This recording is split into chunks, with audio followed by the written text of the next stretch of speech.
"Excuse me, sir, but the Mandarin you just spoke means the contract transfers the risk to you, not to them." The sentence drifted across the polished marble dining hall like a glass falling onto stone. For a moment no one moved. Crystal chandeliers hung above a long table of investors and executives, their light reflecting off silver utensils and the glossy black surface of the conference table. At the center sat Richard Whitmore, one of the most powerful real estate developers in the United States, a man whose decisions shaped skylines across cities from New York to Los Angeles.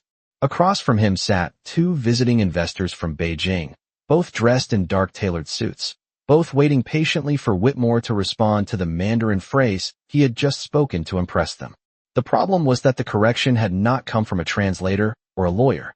It had come from a young woman standing quietly beside a rolling cart of porcelain teacups and linen napkins. Ava Johnson wore the simple black and white uniform of the Imperial Grand Hotel cleaning staff. Her name tag reflected the chandelier light as she stood beside the table holding a silver tray. Just seconds earlier, the hotel manager Daniel Brooks had laughed softly and said to the investors that the cleaning staff could barely follow basic English instructions. Yet now the same maid had spoken Mandarin with a calm tone and clear pronunciation that sounded unmistakably natural. The room fell into a heavy silence. One of the investors slowly leaned back in his chair and studied her face with a look of curiosity. Whitmore held his glass of mineral water in midair as if the moment had frozen his hand. No one had expected the quiet maid in rubber cleaning gloves to interrupt a conversation between billion-dollar partners. And yet she had done more than interrupt it. She had corrected the meaning of the language itself. Before continuing, comment where in the world you are watching from, and make sure to subscribe because tomorrow's story is one you cannot miss. Now back to the moment that stopped the entire room. Daniel Brooks felt a cold knot tighten in his chest as every pair of eyes slowly turned toward the maid beside the table. His smile disappeared as quickly as it had appeared. Ava Johnson did not look nervous. She placed the tea tray carefully on the edge of the table and folded her hands in front of her apron as if she had simply delivered another round of drinks. Richard Whitmore finally set his glass down and turned toward her with the quiet curiosity of a man used to controlling every room he entered. His voice was calm but sharp when he spoke again in Mandarin. "Where did you learn that language?" The two investors exchanged a brief glance that carried both surprise and interest. Ava lifted her eyes toward Whitmore and answered in Mandarin once more, her tone respectful but confident. "I studied it for many years, sir." Another silence followed. Daniel Brooks felt the color draining from his face because the investors had begun speaking quickly to each other in Mandarin as well. And judging by the slight nod Ava gave in response, she understood every word they were saying. What none of them knew yet was that the sentence Ava had corrected was not simply a small translation mistake. Hidden inside the Mandarin phrase Whitmore had just spoken was a clause that could shift hundreds of millions of dollars in liability. And the maid standing beside the table with a cleaning cart had just realized something that every lawyer in the room had missed. Richard Whitmore did not speak for several seconds. The silence around the table thickened like fog rolling in from the Hudson River outside the tall windows of the Imperial Grand Hotel. Crystal glasses stood untouched. Silver forks rested beside plates of untouched steak and grilled vegetables that had already begun to cool beneath the soft yellow light of the chandeliers. Across the table, the two investors from Beijing watched Ava Johnson with growing interest, their expressions shifting from confusion to something closer to respect. Daniel Brooks felt the atmosphere slipping out of his control, and he stepped forward quickly, forcing a thin laugh that sounded louder than it should have in the quiet room. He waved one hand dismissively toward Ava as if brushing dust from a jacket. "She is only a cleaning maid, sir. Please excuse the interruption." Sometimes the staff tries to be helpful even when they do not understand the context of a business conversation. Ava lowered her eyes for a moment, but she did not move away from the table. The investors exchanged another look, and one of them spoke. In Mandarin, his voice calm but curious as he addressed Whitmore directly. "Your employee corrected a very specific phrase in your statement. That does not sound like someone who does not understand the context." Whitmore slowly turned his head toward Ava again. His expression had changed. The irritation he had first felt at the interruption was now replaced by a sharper curiosity. Years of negotiation had taught him to listen carefully when unexpected information appeared in a room full of money. He spoke again in Mandarin, his tone slower this time. Tell me exactly what part of my sentence was incorrect. Daniel Brooks stepped closer to Ava and whispered under his breath with forced politeness that barely hid the tension in his voice. Take the card and leave the room now. Ava could feel the eyes of every person in the room resting on her shoulders. For a brief moment she considered doing exactly what the manager said. She had worked at the Imperial Grand Hotel for almost a year. The job helped pay for her grandmother medicine and kept a roof over their small apartment on the west side of Chicago. Causing trouble in a room full of wealthy investors was not the way to keep that job. But she also knew that the Mandarin phrase Whitmore had used contained a legal meaning that could easily be misunderstood. Ava lifted her eyes again and answered Whitmore calmly in Mandarin. The phrase you used describes a shared operational risk, but the written clause in the document they provided actually transfers full liability to your company if the development project fails. The words settled over the room like the slow drop of a heavy curtain. One of the investors leaned forward and immediately opened the thick folder resting on the table in front of him. He flipped several pages before stopping and scanning a paragraph near the bottom of the page. His partner leaned over his shoulder. They began speaking quickly to each other in Mandarin again, but this time their voices carried a note of surprise. Whitmore remained still while he watched Ava. The maid uniform suddenly looked strange against the polished glass table and the expensive suits surrounding her. Daniel Brooks felt sweat forming along his collar as the investors continued examining the contract. Finally, the older investor looked up and spoke to Whitmore in careful English. The young woman is correct. The wording of this clause would shift the financial liability entirely onto your company if the partnership encounters legal complications. Whitmore slowly leaned back in his chair. His gaze never left Ava Johnson. For the first time that evening, the most powerful man in the room was no longer looking at the investors across the table. He was studying the maid who had just spoken a language none of the hotel staff were supposed to know. Daniel Brooks opened his mouth to speak again, but the words caught in his throat because Whitmore lifted one hand and quietly stopped him. The room returned to silence as Whitmore asked Ava another question in Mandarin.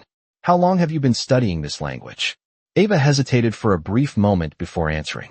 Many years, sir. The investors watched her with growing curiosity. Daniel Brooks could feel something slipping away from him, but he could not yet understand exactly what had changed.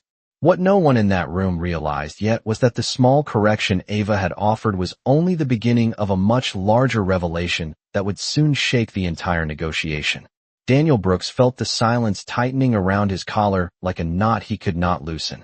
The chandeliers above the long dining table glowed with steady golden light, but the atmosphere beneath them had shifted into something colder and sharper. Richard Whitmore remained seated with his fingers loosely folded together on the polished surface of the table, while the two investors from Beijing continued examining the contract document. The older investor traced a paragraph slowly with his finger before speaking again in Mandarin, his tone thoughtful rather than confrontational. Ava Johnson listened quietly. Her eyes followed the lines of the contract, even though she stood several feet away from the table beside her service cart. Daniel Brooks finally forced a tight smile and stepped forward once more, his voice overly cheerful in an attempt to reclaim control of the room. Mr. Whitmore, I apologize for the disruption. The cleaning staff is not authorized to participate in private business meetings. Ava, please return to your duties downstairs. His tone carried the quiet warning of a man who expected obedience. Ava felt the familiar tension in her chest. She knew exactly how fragile her position was in a place like the Imperial Grand Hotel. She was not a translator. She was not an advisor. On paper, she was simply a maid responsible for vacuuming hallways and polishing glass railings along the grand staircase. Yet Richard Whitmore raised his hand again before she could move. His voice came out calm and measured as he spoke directly to Daniel Brooks without looking at him. She will stay. The manager froze for a brief moment as if the words had struck him physically. Whitmore then turned his attention back toward Ava. This time he spoke slowly in Mandarin again, his pronunciation careful but slightly uncertain. You said the liability shifts entirely to my company. Explain the exact wording you noticed. Ava hesitated for a fraction of a second before answering. Her Mandarin carried the calm rhythm of someone who had spent years speaking the language rather than memorizing phrases from a textbook. The clause on page 14 describes a partnership structure, but the phrasing in the final sentence changes the responsibility if the project encounters legal disputes or environmental complications. The wording places the financial burden entirely on your company, even though the agreement appears to describe a shared investment. The younger investor leaned forward immediately and turned to page 14. His eyes scanned the paragraph before widening slightly. He said something quietly to his partner in Mandarin, and both men began speaking quickly back and forth. Whitmore watched them without interrupting. Ava could feel the tension growing as the investors compared the translation with the English version of the contract. Daniel Brooks shifted his weight uncomfortably beside the wall. The situation had already moved far beyond what he could control with polite apologies. Finally, the older investor lifted his head and spoke to Whitmore in English. The young woman translation is accurate. This clause would allow legal responsibility to shift entirely to your corporation if there were delays or lawsuits related to the construction permits.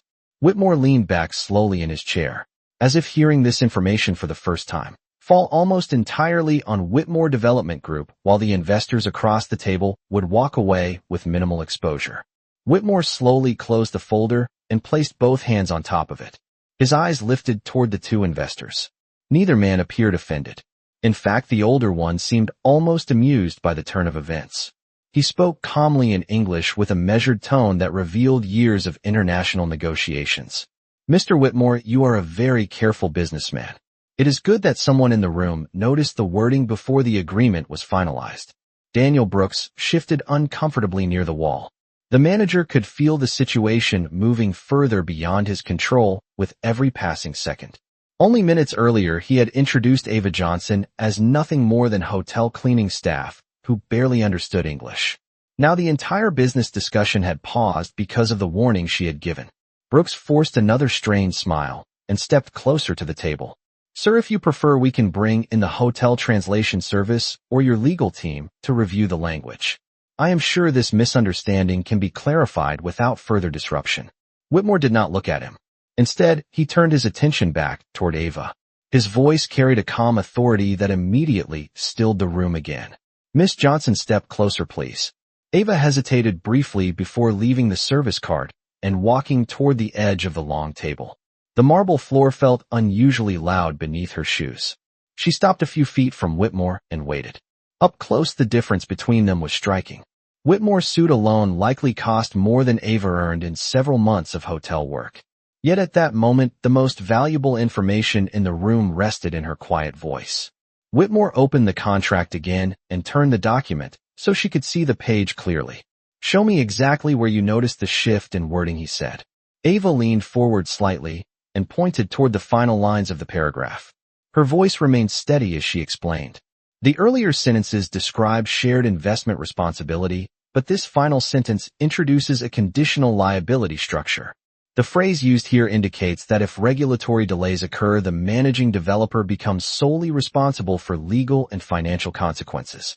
Whitmore followed her finger along the text and nodded slowly. One of the investors leaned forward with interest. You understand legal Mandarin as well as conversational language, the younger investor asked. Ava looked toward him respectfully. I studied international trade agreements as part of my program at the university. Contracts often hide major obligations inside a single phrase that appears harmless when translated quickly. The older investor smiled faintly and nodded. That is very true.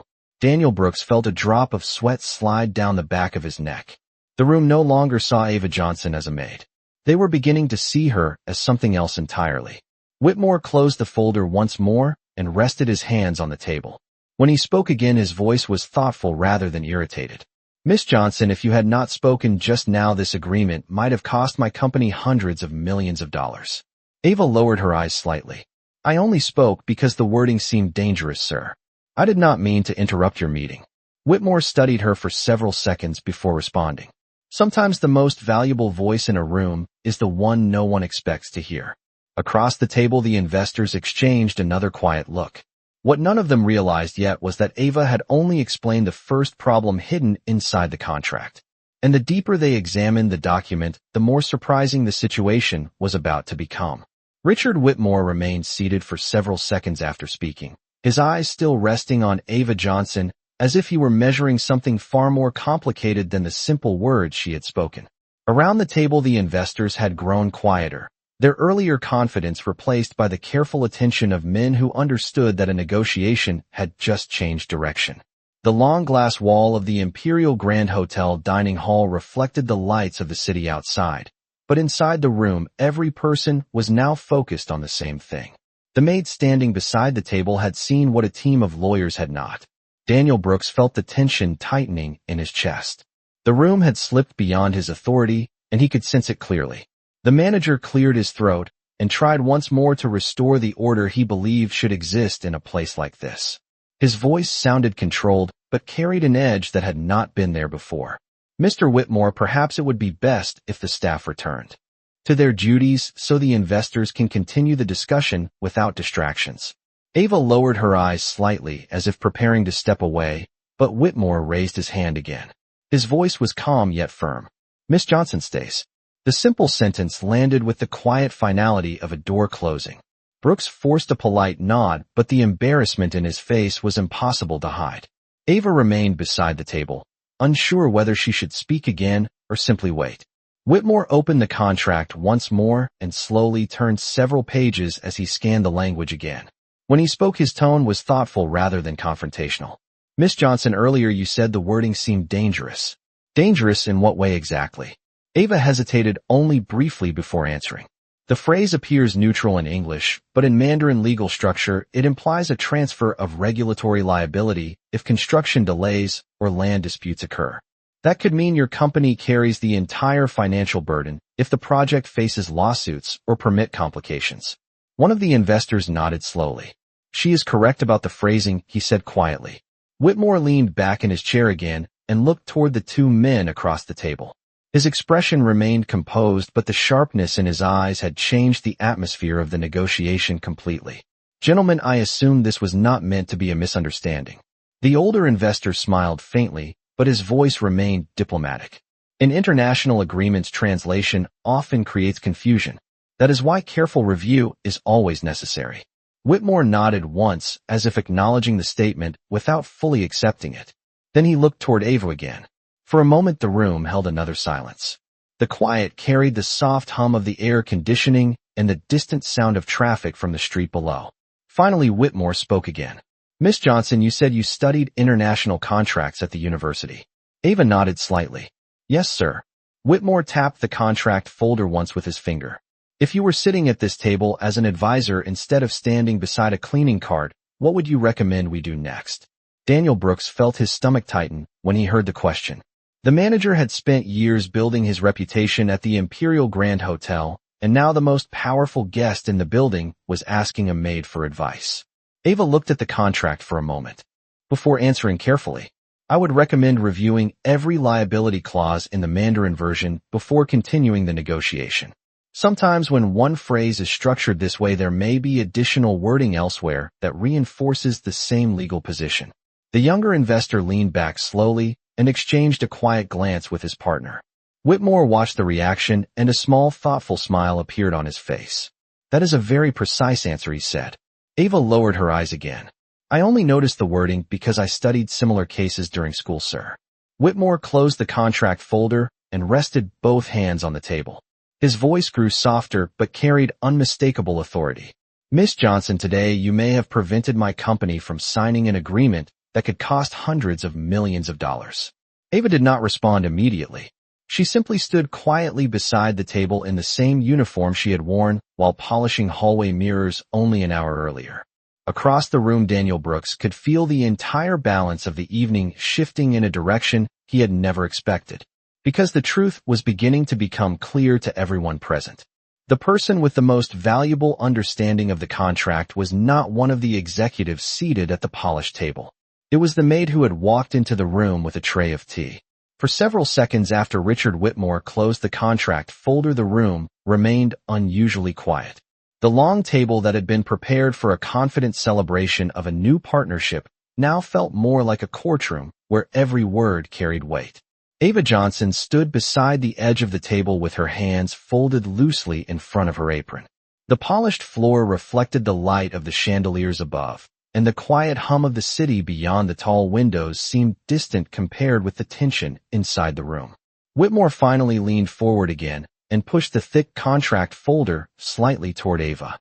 His voice carried the calm curiosity of a man who had spent decades studying people as carefully as he studied business opportunities.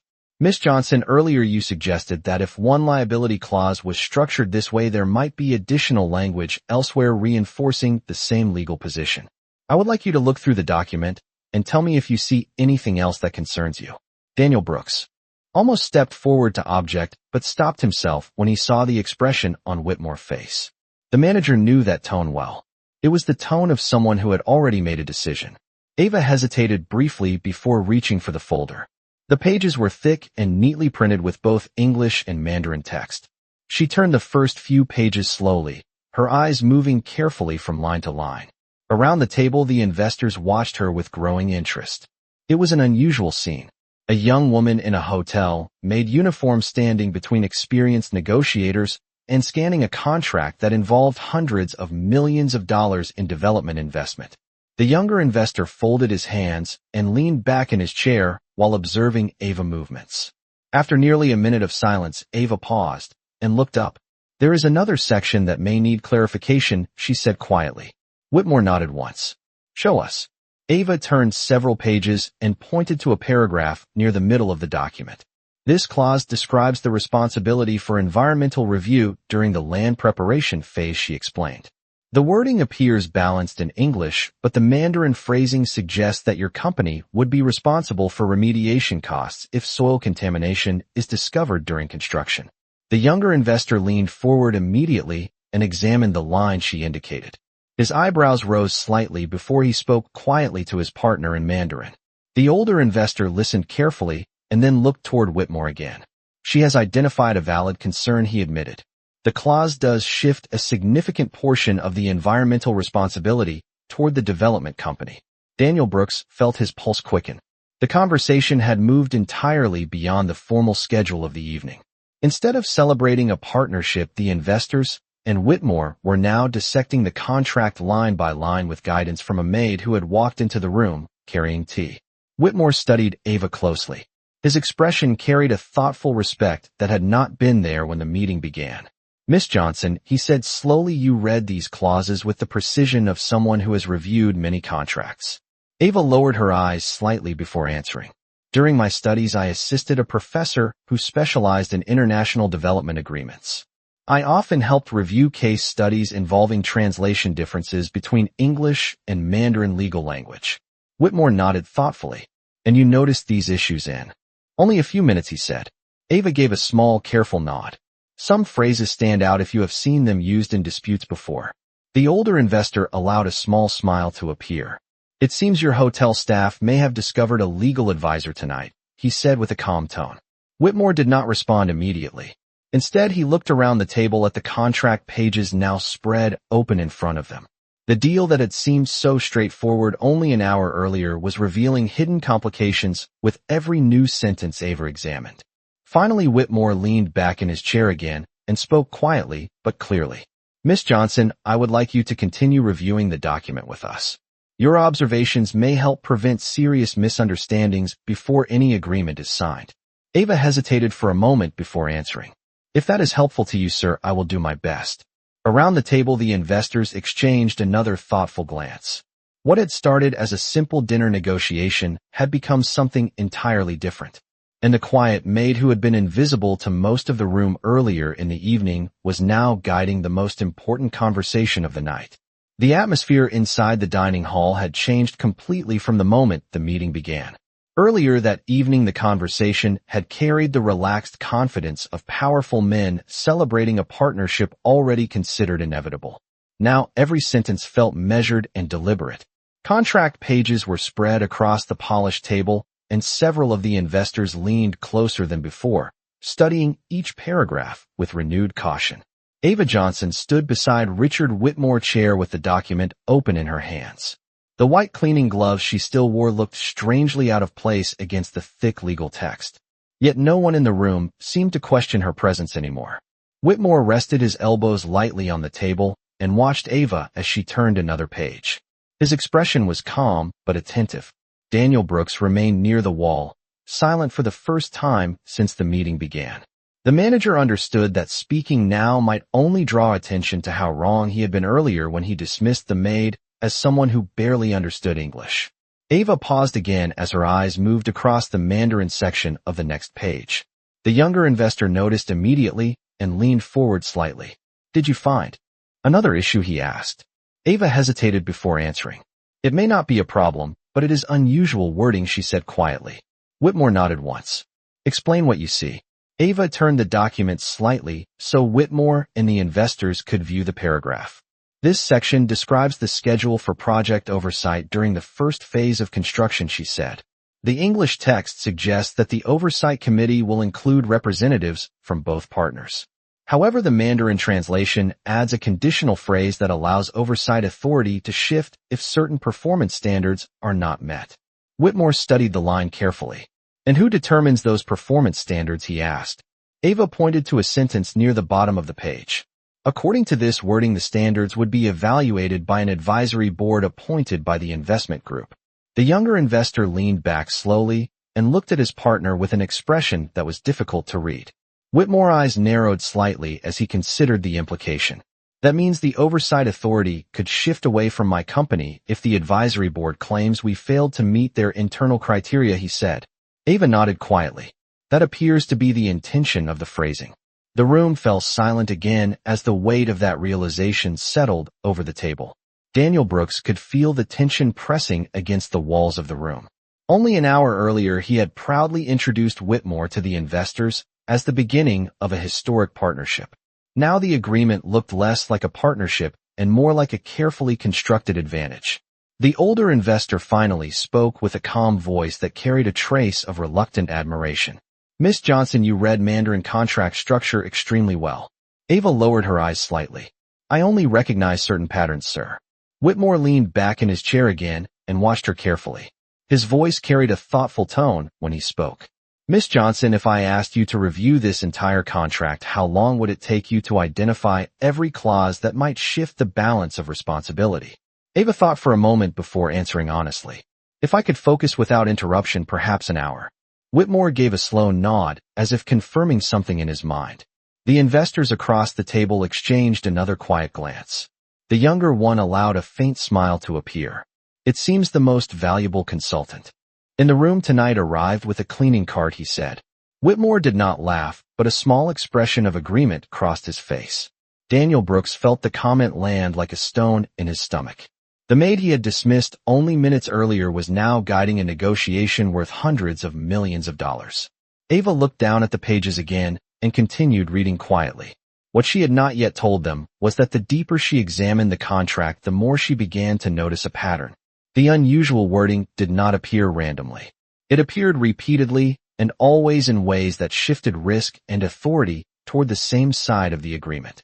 And if her suspicion was correct, the final pages of the document might reveal the most important detail of all. The room had grown so quiet that the faint ticking of the wall clock near the entrance could be heard between every turn of a page. Ava Johnson continued reading the contract carefully while the men around the table waited with a patience that had not existed earlier in the evening. At the beginning of the dinner, the investors had spoken confidently about expansion opportunities and projected profits. Now every person in the room understood that the agreement they were reviewing carried far more complexity than anyone had expected. Richard Whitmore rested his hands together on the table while watching Ava read. His posture was relaxed, but his attention was absolute. The younger investor studied her as well, his earlier amusement replaced by something closer to professional curiosity. Daniel Brooks remained near the wall with his arms folded tightly, trying to appear calm even though the shift in the room had shaken him deeply. Ava slowly turned another page and paused again. Her eyes lingered on a long paragraph printed in Mandarin beneath the English version of the clause. For several seconds, she did not speak. Whitmore noticed immediately. "What did you find?" he asked quietly. Ava took a slow breath before answering. "I believe there is a structural pattern in the document," she said. The earlier clauses that shift responsibility toward your company appear in several sections that are connected to the same legal framework.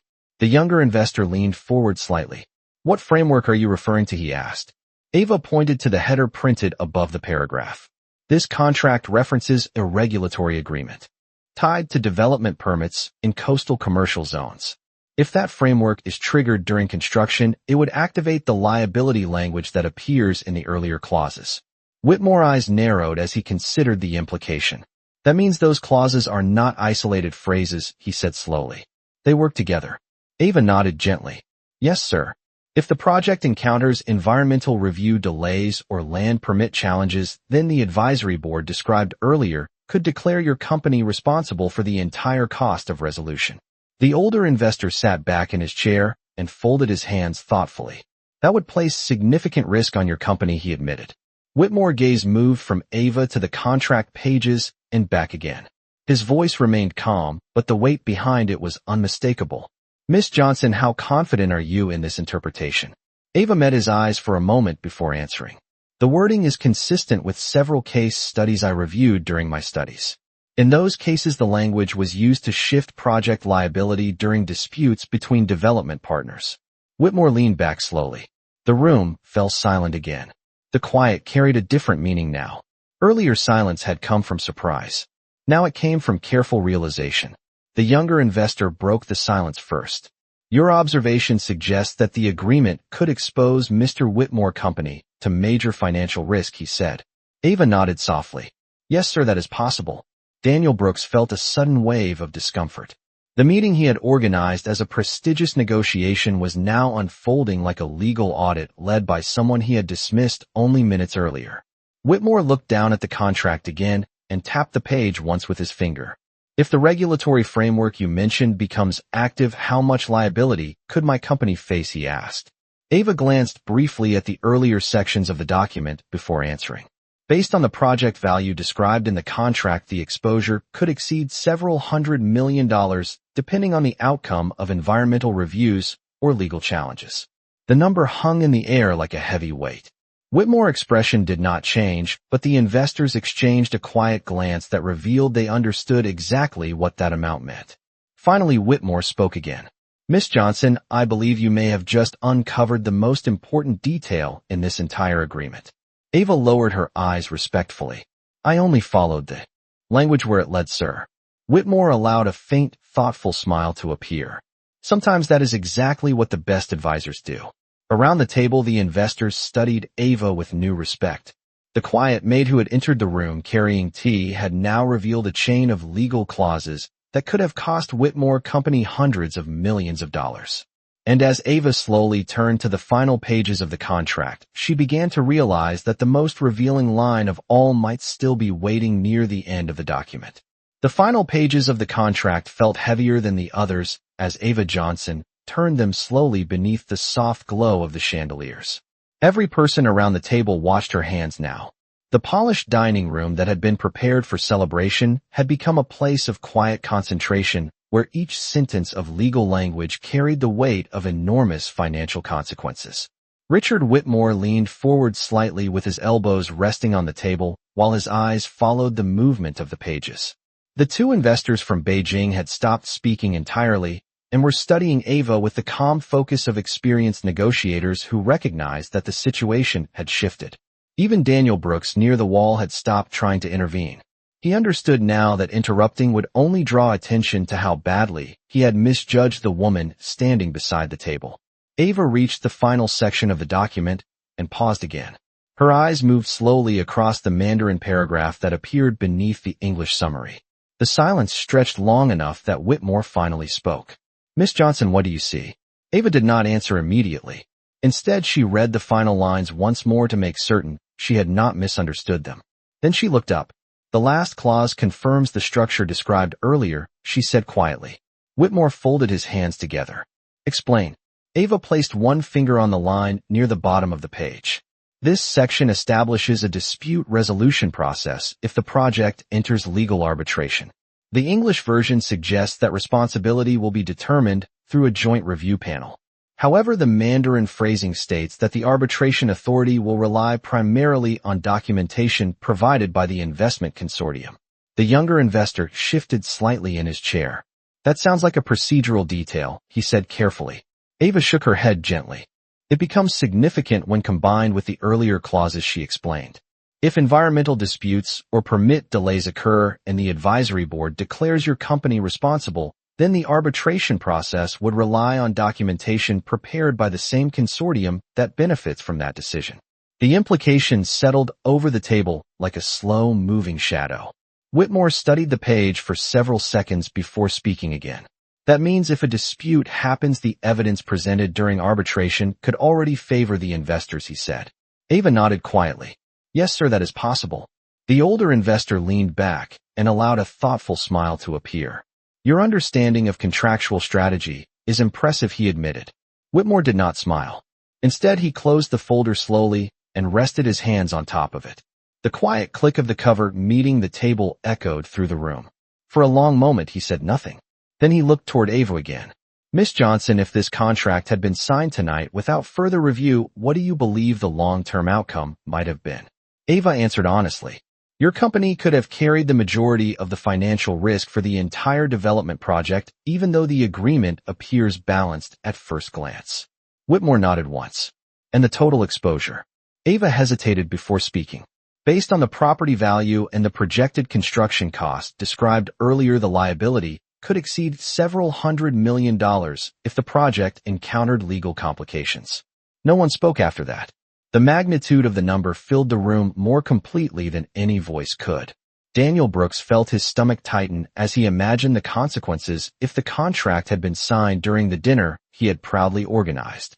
Whitmore leaned back slowly and looked across the table at the two investors. His expression remained calm, but the negotiation had clearly reached a turning point. Gentlemen, he said evenly, it appears the most thorough review of this contract tonight came from someone you did not expect to hear from. The older investor gave a polite nod toward Ava. Insight can appear in unexpected places, he said. Whitmore turned toward Ava again and studied her for several seconds. The maid uniform still hung neatly from her shoulders, and the cleaning cart remained parked beside the wall where she had left it earlier. Yet the room now regarded her very differently.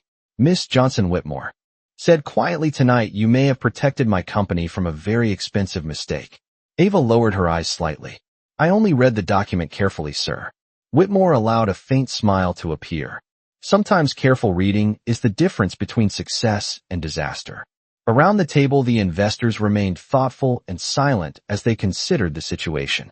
The agreement they had expected to finalize was now uncertain, and the quiet woman who had walked into the room carrying tea had just changed the direction of a deal worth hundreds of millions of dollars. Richard Whitmore remained silent for several seconds after Ava Johnson finished explaining the final clause of the contract. The quiet inside the dining hall felt different now. Earlier, it had been the polite silence of a formal dinner negotiation. Now it carried the weight of a realization that could have changed the future of an entire company. Outside the tall glass windows, the lights of the city shimmered across the river, but inside the Imperial Grand Hotel, the atmosphere had become focused and deliberate.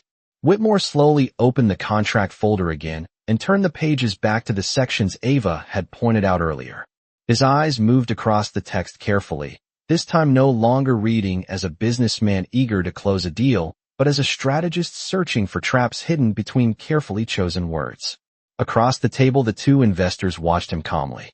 Their expressions were controlled, yet the confidence that had filled the room earlier had faded. Daniel Brooks stood near the wall with his arms folded tightly across his chest. He could feel the tension of the moment pressing against him like the pressure before a storm. Only an hour earlier, he had proudly welcomed these investors and introduced Ava as nothing more than a cleaning maid who barely spoke English. Now the same woman had become the most important voice in the room. Whitmore finally closed the folder again and rested both hands on the table. His voice was calm, but carried a firmness that left no doubt about the shift in the conversation. Gentlemen, I believe we should pause the signing of this agreement until my legal team has the opportunity to review these clauses in detail. The younger investor sat forward slightly. Mr. Whitmore, we have spent several months preparing this partnership. Surely a few translation concerns should not delay. Progress. Whitmore's expression remained polite but resolute. A few translation concerns can sometimes hide very expensive misunderstandings, he replied. The older investor studied him quietly before speaking again. Are you suggesting that our proposal was designed to mislead your company? Whitmore shook his head slowly. I am suggesting that any agreement worth hundreds of millions of dollars deserves careful review before signatures are placed on the final page. The words settled over the room with quiet authority. For a moment, neither investor responded. Ava stood beside the table with the contract still open in her hands, unsure whether she should remain or step away. Whitmore turned toward her again. Miss Johnson, thank you for bringing these details to my attention. Ava lowered her eyes respectfully. I only read what was written, sir. Whitmore allowed a faint, thoughtful smile. Sometimes that is exactly what others fail to do. The younger investor leaned back in his chair and exhaled slowly. His tone had lost some of its earlier confidence. It appears your employee has a remarkable eye for contract language. Whitmore nodded once. She certainly does. Daniel Brooks felt the comment strike him like a quiet reprimand, even though no one had mentioned him directly. The room fell silent again, while Whitmore gathered the pages of the contract and placed them neatly back into the folder. When he spoke again, his voice carried a calm finality. My legal department will contact your office tomorrow to arrange a full review of this agreement. Until then, we will postpone further discussion. The investors exchanged a brief glance before the older one gave a small, respectful nod. That seems reasonable, he said. Ava remained standing beside the table, while Whitmore rose slowly from his chair. The negotiation that had begun as a confident celebration had ended in cautious uncertainty. Yet as Whitmore looked toward Ava again, it was clear that something far more significant had happened that evening than the delay of a contract. A quiet maid with a careful eye for language had just prevented a business deal that might have cost a company hundreds of millions of dollars. And the most powerful man in the room had noticed. The meeting did not end with raised voices or slammed doors. Instead, it ended with a silence that carried far more meaning. Richard Whitmore closed the contract folder and handed it calmly to one of his assistants who had been waiting quietly near the doorway. The two investors from Beijing rose from their chairs with composed expressions, yet the shift in the room was unmistakable. Only an hour earlier they had expected a signed agreement and a public announcement of a major development partnership. Now they were leaving with nothing more than polite handshakes and the understanding that the deal would require a deeper review. The older investor extended his hand toward Whitmore first. Your caution is understandable, he said in a measured tone. International agreements always benefit from careful examination. Whitmore accepted the handshake, but his eyes remained thoughtful. Indeed, they do, he replied. The younger investor then turned slightly toward Ava Johnson. For a moment, he seemed unsure how to address her. Finally, he gave a respectful nod. Your attention to detail is impressive, he said quietly. Ava lowered her eyes politely. Thank you, sir. After the investors left the room, the dining hall grew even quieter. The long table that had once held an elaborate dinner now felt strangely empty. Plates had cooled. Glasses remained half full. The staff standing near the walls waited uncertainly, unsure whether to begin clearing the room. Daniel Brooks felt a deep unease settling in his chest. He knew that the evening had not gone as he planned. When Whitmore turned toward him, the manager straightened immediately. Mr. Whitmore, I apologize if the interruption earlier created discomfort during your meeting, he said quickly. Whitmore studied him for a moment. His voice was calm, but carried a weight that made Brooks feel smaller than he had in years. Mr. Brooks, the interruption you are referring to may have saved my company hundreds of millions of dollars. Brooks opened his mouth slightly, but could not find a response. Whitmore turned away from him and looked toward Ava instead. She still stood near the edge of the table beside the cleaning cart where the evening had begun. Her posture remained humble, as if she still expected someone to tell her to return to the hallway and continue polishing glass railings. Whitmore walked a few steps closer to her. Up close, the contrast between them was striking. He wore a tailored suit that represented decades of business success. She wore the simple uniform of a hotel maid. Yet the events of the evening had quietly erased that difference in importance. Miss Johnson, Whitmore said calmly, earlier you mentioned that you left the university because of family responsibilities. Ava nodded gently. Yes, sir.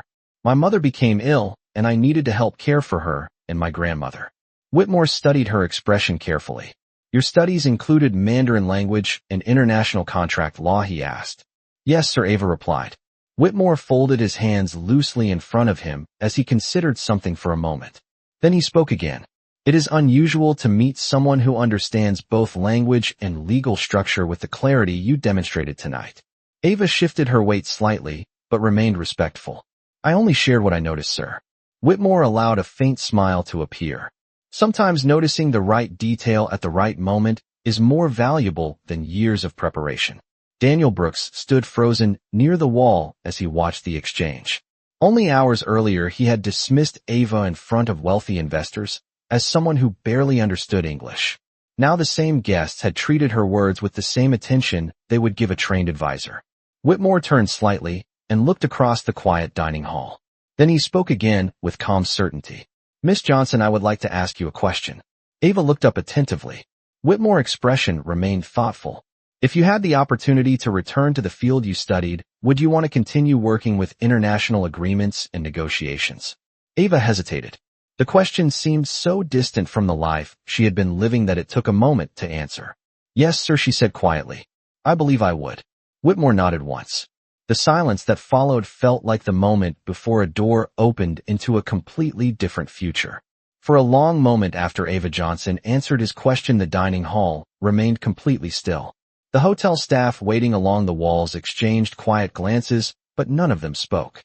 Richard Whitmore studied Ava with the calm focus of someone who had spent his life identifying talent in places other people overlooked. The soft city lights outside the tall windows reflected faintly on the polished floor, while the remains of the dinner still sat untouched across the long table. Finally, Whitmore spoke again, his voice steady and thoughtful. Miss Johnson, earlier tonight you read through a complex international contract and identified multiple clauses that could have placed my company at serious financial risk. That is not something most people notice even when they have studied law for years. Ava lowered her eyes slightly. I only recognize the patterns because I studied similar cases during my classes, sir. Whitmore nodded slowly, as if confirming a decision in his mind. That may be true, he said, but the ability to recognize those patterns under pressure is rare. Daniel Brooks felt his stomach tighten as he listened. The manager stood silently near the wall while the conversation unfolded in front of him. He knew that whatever Whitmore said next would change the direction of the evening completely. Whitmore reached into the inner pocket of his jacket and removed a small leather card holder. From it, he took a simple white business card and held it between his fingers for a moment before offering it to Ava. Ava hesitated before accepting it. The card felt surprisingly heavy in her hand. Printed in dark lettering across the front were the words Whitmore Development Group Executive Office. Beneath the name was a direct contact number. Ava looked up at him with quiet confusion. Whitmore continued speaking calmly. Tomorrow morning at 9 o'clock, my legal department will begin a full review of the contract we discussed tonight. I would like you to join that meeting. Ava blinked in surprise. Sir, I am not an attorney, she said gently. Whitmore gave a small, thoughtful smile. No, you are not, he agreed. But tonight you demonstrated an understanding of language and contract structure that prevented a costly mistake. Sometimes practical insight is more valuable than titles on a door.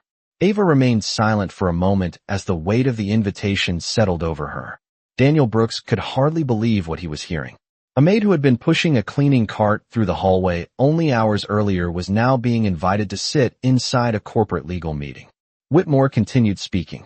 If you are interested, Miss Johnson, I would like to offer you a temporary consulting position while we review this project. You would work with my legal team to examine the language of our international agreements. Ava held the card carefully between her fingers. The possibility felt almost unreal. For the past year, her days had been filled with polishing glass railings and vacuuming hotel corridors. The idea of sitting at a conference table discussing international contracts seemed like something from a completely different life. So she said quietly, I would not want to create problems with my job here. Whitmore turned his head slightly toward Daniel Brooks. The manager immediately straightened under the attention. Mr. Brooks, I trust that allowing Miss Johnson to attend a meeting tomorrow morning will not disrupt the hotel schedule. Brooks forced a tight smile. Of course not, sir, he replied quickly. Whitmore nodded once and turned back to Ava. Then it is settled, he said calmly. Tomorrow morning at 9 o'clock you will join us at the Whitmore Development headquarters downtown. Ava looked down at the business card again. The printed address represented a world she had only studied in textbooks before her family difficulties forced her to leave school. Whitmore's voice softened slightly when he spoke again. Miss Johnson, opportunities sometimes arrive quietly and unexpectedly. Tonight you earned one of those opportunities through your own attention and integrity. Ava felt a mixture of disbelief and cautious hope rising inside her chest. The long evening that had begun with her carrying tea into a room of powerful executives had somehow opened a door she thought had closed forever. Around them the dining hall remained silent as the moment settled into something that none of them would easily forget.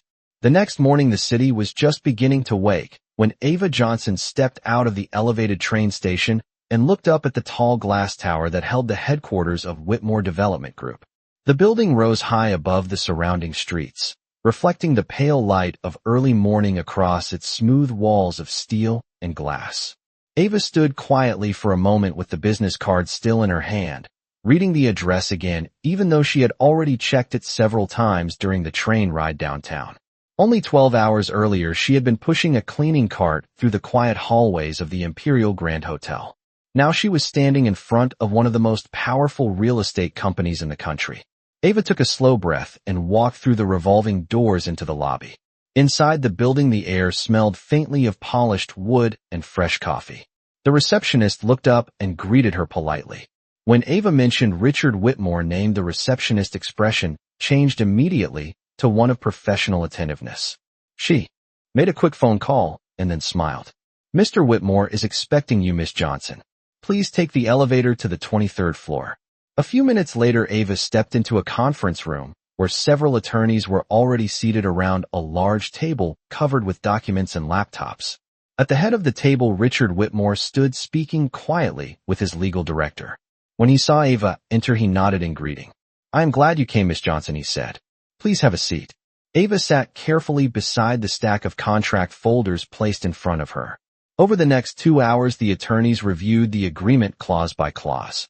Each time a section of Mandarin text appeared, Whitmore asked Ava to explain the structure and possible interpretations. The lawyers listened closely and compared her observations with their own analysis. By the end of the meeting, the pattern Ava had noticed the previous night was confirmed. The contract had indeed been written in a way that quietly shifted the majority of financial and legal responsibility toward Whitmore Company. Whitmore closed the final folder and looked around the table. "Because of Miss Johnson's careful reading, we avoided signing an agreement that would have placed several $100 million of liability on our side of the project," he said. The attorneys nodded in agreement. After the meeting ended, the others slowly left the room until only Whitmore and Ava remained. Whitmore walked to the window overlooking the city and then turned back toward her. "Miss Johnson, I believe you proved something very important last night," he said calmly. Ava waited quietly. Whitmore continued. "Talent and intelligence do not always appear in the places people expect. Sometimes they are simply waiting for someone to notice." Ava held the business card again in her hand. Whitmore then placed another document on the table in front of her. It was a formal employment offer from Whitmore Development Group. "I would like to offer you a position as a junior contract analyst while you complete the remainder of your university studies," he said. "We will also arrange tuition assistance so you can finish your degree." Ava felt the words settle slowly in her mind. The opportunity represented everything she had believed she lost when she left school to care for her family. "Thank you, sir," she said quietly. Whitmore gave a small approving nod. "You earned it, Miss Johnson." Several weeks later, Ava returned to the Imperial Grand Hotel one last time to collect her belongings from the employee locker room. As she walked through the lobby, Daniel Brooks noticed her and approached with an awkward expression. "Miss Johnson, I wanted to say that I misjudged you that evening," he admitted. Ava simply smiled politely. "Sometimes people only see what they expect to see," she replied. Then she stepped outside into the bright afternoon sunlight and headed toward the future she had nearly lost. The woman who had once been introduced as a maid who barely spoke English had quietly changed the outcome of a business deal worth hundreds of millions of dollars. And in doing so, she reminded everyone in that room of a simple truth. Kindness and respect reveal the value of a person far more clearly than their job title ever could.